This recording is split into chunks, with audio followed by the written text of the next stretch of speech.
Now, as early childhood development centres such as crèches and daycare facilities remain closed to prevent the spread of COVID-19, some parents, children and owners of these centres are experiencing great distress during this lockdown. You'll remember we asked a question yesterday whether people should continue paying fees, school fees that is, and we had an overwhelming response. The majority of you thinking that no, if there's no service rendered, then you don't see the need as to why the facility should be paid. Well, our next guest, Sherrene James, runs and owns the Growing Garden Christian pre-primary school and has too been adversely affected by the coronavirus pandemic and, of course, the subsequent national lockdown. And she joins us now via Skype. Sherrene, thanks so much for your time this morning and welcome to Morning Live. Thank you. Thank you for having me. So, as I was saying, we ran that question yesterday in our question of the day, asking our viewers whether parents should actually continue paying fees despite schools being closed.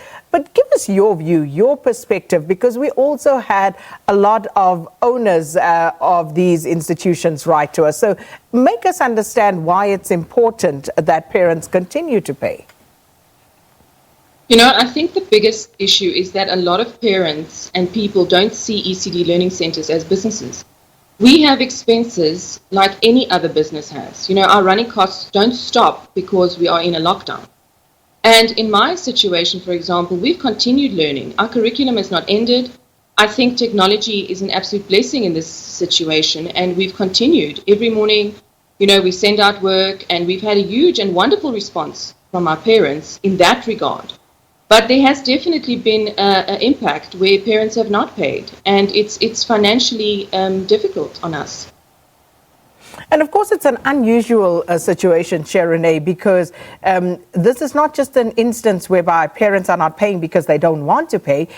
We also find parents finding themselves in an unusual situation of not earning an income during this time or having their income reduced and therefore it being difficult for them to pay. But maybe you can give an understanding of what the daily running costs are that you point out of running a preschool and what is happening during this lockdown. You know, I think a lot of people have spoken about the teachers' salaries and that it's vital that they get paid, which it is. But a preschool or an ECD center has a lot more expenses than just a teacher. We have an admin department, we have security, we have groundskeepers. And then, of course, there's just a normal running cost of any business. You know, our water and lights is going to not change. We have even our jungle gyms and our play equipment, a lot of it is rented, and those rents need to be paid. Our kitchen staff need to get paid, our cleaners. So none of those things stop. You know, we also have printers and that sort of thing that are on a rental basis to run a school.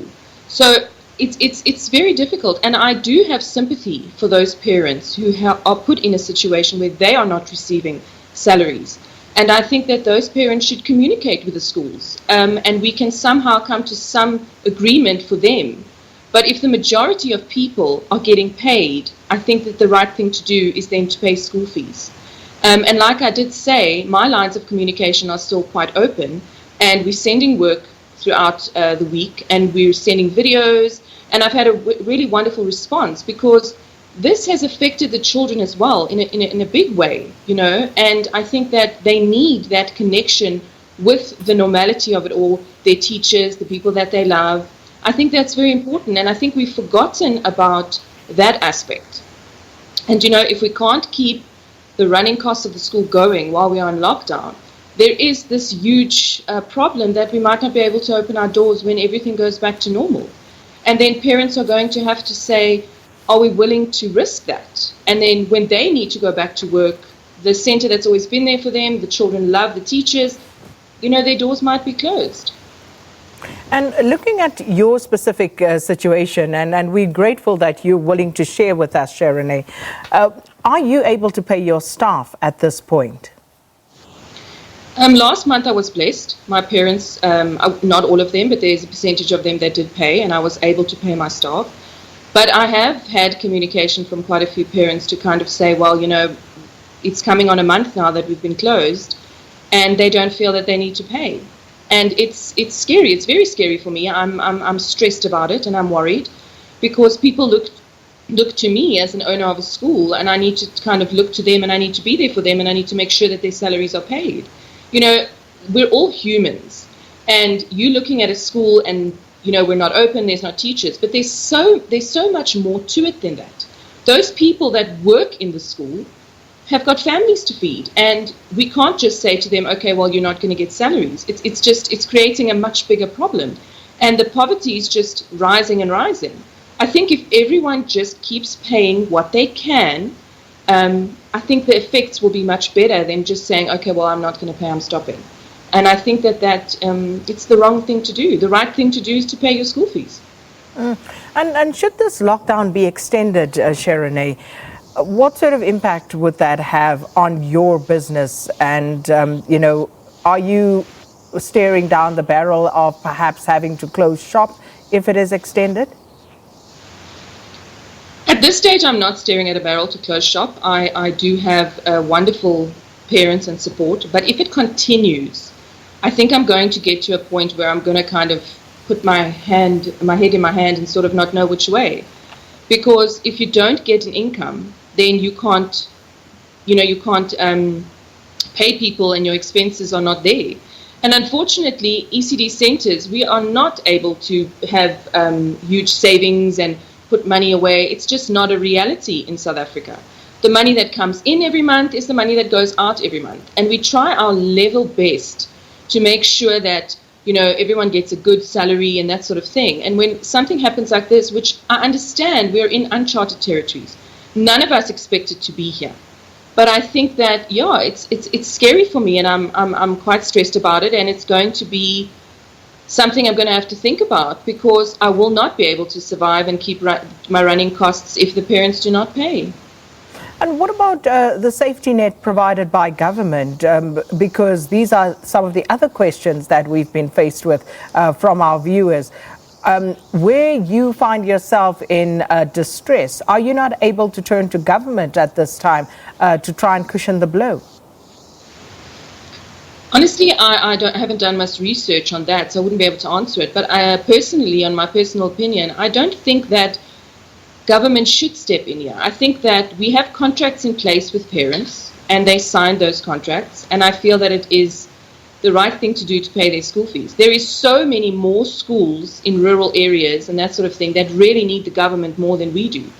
So perhaps I'll be saying something wrong here, but that's just my personal opinion. I feel like if every parent who signed a contract with me and all the ECD centres continue to pay, we will be fine. I think that government is trying its best, and they are also, doing everything that they can to assist and help everyone.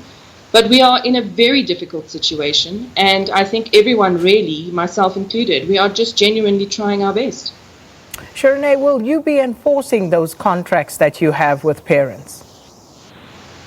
I will be, yes, but I have also from my side have decided to minimize my school fees, and from next month I've taken quite a big percentage off my school fees to try and assist where I can, because I do feel that it's a two-way street, and that me as an owner needs to assist parents, and parents also need to bring their side.